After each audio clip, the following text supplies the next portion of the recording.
Assalamualaikum warahmatullahi wabarakatuh. Bismillahirrahmanirrahim. Allahumma salli ala Sayyidina Muhammad wa ala ali Sayyidina Muhammad. Sahabat beriman yang dirahmati Allah, marilah senantiasa berlindung kepada Allah Subhanahu wa ta'ala dari syaitan, agar tidak mendengarkan khutbahnya iblis kelak di hari kiamat. Semoga kita termasuk golongan orang-orang yang tidak mendengarkan khutbahnya iblis di hari kemudian. Iblis menyampaikan khutbahnya di hadapan orang-orang yang mengikutinya, yang telah ditetapkan oleh Allah Subhanahu wa ta'ala masuk ke dalam neraka Jahannam. Ketika mereka digiring menuju neraka Jahannam, Allah Subhanahu wa ta'ala berfirman, orang-orang kafir dibawa ke neraka Jahannam berombong-rombongan, sehingga apabila mereka sampai ke neraka itu, dibukakanlah pintu-pintunya, dan berkatalah kepada mereka penjaga-penjaganya, apakah belum pernah datang kepadamu rasul-rasul di antaramu yang membacakan kepadamu ayat-ayat Tuhanmu dan memperingatkan kepadamu akan pertemuan dengan hari ini? Mereka menjawab, benar, telah datang, tetapi telah pasti berlaku ketetapan azab terhadap orang-orang yang kafir. Quran Surat Az-Zumar ayat 71. Ketika neraka Jahannam sudah melihat orang-orang yang akan dimasukkan ke dalamnya dari kejauhan, mereka kemudian semakin bergejolak dan membara, tidak sabar menanti kedatangan mereka. Allah Subhanahu wa ta'ala berfirman, apabila mereka itu melihat mereka dari tempat yang jauh, apabila neraka itu melihat mereka dari tempat yang jauh, mereka mendengar kegeramannya dan suara nyalanya. Quran Surat Al-Furqan ayat 12. Pada hari kiamat, iblis akan menyampaikan khutbahnya di hadapan penghuni neraka. Sebuah khutbah yang menyentuh hati, yang akan membuat mereka semakin bersedih dan sangat menyesal karena mereka mengikuti perintah iblis yang ternyata menyesatkan. Al-Hasan Al-Basri rahimahullah berkata, tak kala hari kiamat, iblis berdiri di atas sebuah mimbar, kemudian berkhutbah seraya berkata, sesungguhnya Allah telah menjanjikan kepadamu janji yang benar, dan aku pun telah menjanjikan kepadamu, tetapi aku menyalahinya. Tafsir At-Tabari. Al-Hafiz Ibnu Katsir rahimahullah berkata, Allah menggambarkan tentang khutbah yang disampaikan oleh iblis kepada para pengikutnya, yaitu setelah Allah memutuskan atau menghisap para hambanya, kemudian Allah memasukkan kaum mukminin ke surga, dan Allah menempatkan orang-orang kafir ke dalam neraka Jahannam. Maka iblis tak kala itu berdiri dan berkhutbah kepada para pengikutnya agar semakin menambah kesedihan mereka, kerugian atas kerugian, serta penyesalan di atas penyesalan. Tafsir Al-Quran Al-Adzim. Khutbah iblis di hari kiamat kelak bisa menjadi renungan bersama agar tidak menjadi orang-orang yang merugi di akhirat.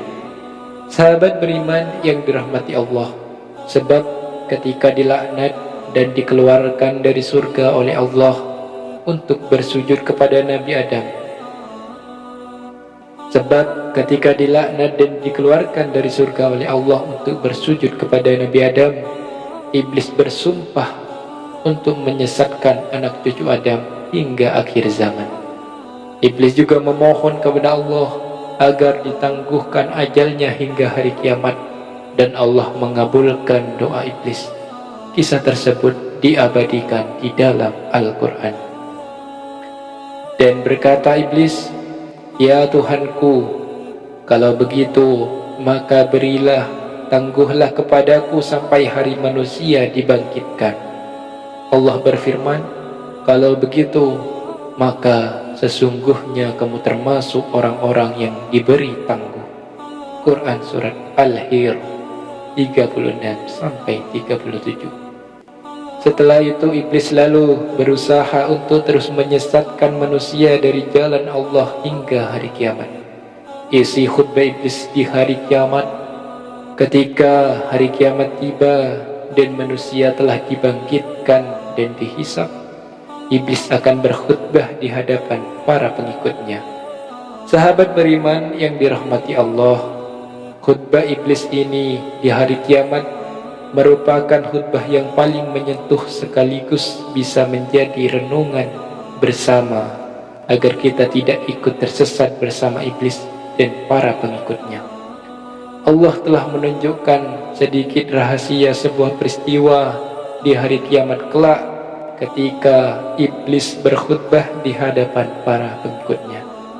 Peristiwa ini diungkapkan dan diterangkan oleh Allah di dalam Al-Quran. Allah berfirman, "Dan dimasukkanlah orang-orang yang beriman dan beramal soleh ke dalam surga yang mengalir di bawahnya sungai-sungai. Mereka kekal di dalamnya dengan izin Tuhan mereka." Ucapan penghormatan mereka dalam surga itu ialah salam. Quran Surat Ibrahim ayat 23. Iblis kemudian berkhutbah kepada para pengikutnya tatkala mereka akan dimasukkan ke dalam neraka jahanam dan telah melihat api yang menyala yang siap membakar mereka sebagaimana. Iblis kemudian berkhutbah kepada para pengikutnya tatkala mereka akan dimasukkan ke dalam neraka jahanam dan telah melihat api yang menyala-nyala yang siap membakar mereka, sebagaimana firman Allah Subhanahu wa ta'ala. Dan berkatalah syaitan tatkala perkara hisab telah diselesaikan, "Sesungguhnya Allah telah menjanjikan kepadamu janji yang benar, dan aku pun telah menjanjikan kepadamu, tetapi aku menyalahinya. Sekali-kali tidak ada kekuasaan bagiku terhadapmu, melainkan sekedar aku menyeru kamu, lalu kamu mematuhi seruanku. Oleh sebab itu, janganlah kamu mencerca aku, akan tetapi cercalah dirimu sendiri. Aku sekali-kali tidak dapat menolongmu, dan kamu pun sekali-kali tidak dapat menolongku. Sesungguhnya aku tidak membenarkan perbuatanmu mempersekutukan aku dengan Allah sejak dahulu. Sesungguhnya orang-orang yang zalim itu mendapat siksaan yang pedih." Quran Surat Ibrahim ayat 22.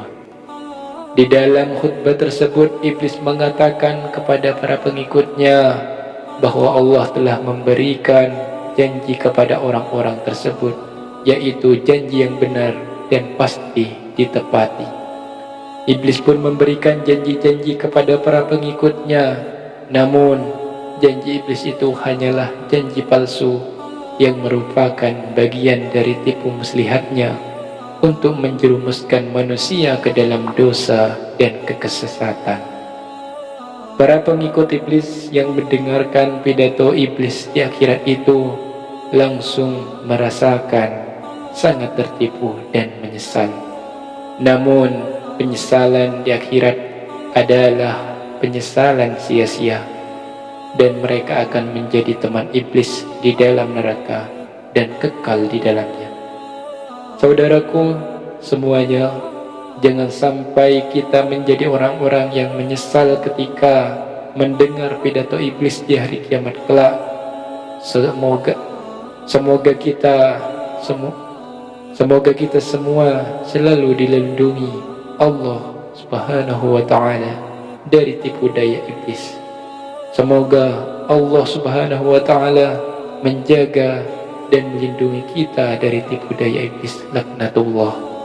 Allahu ta'ala a'lam.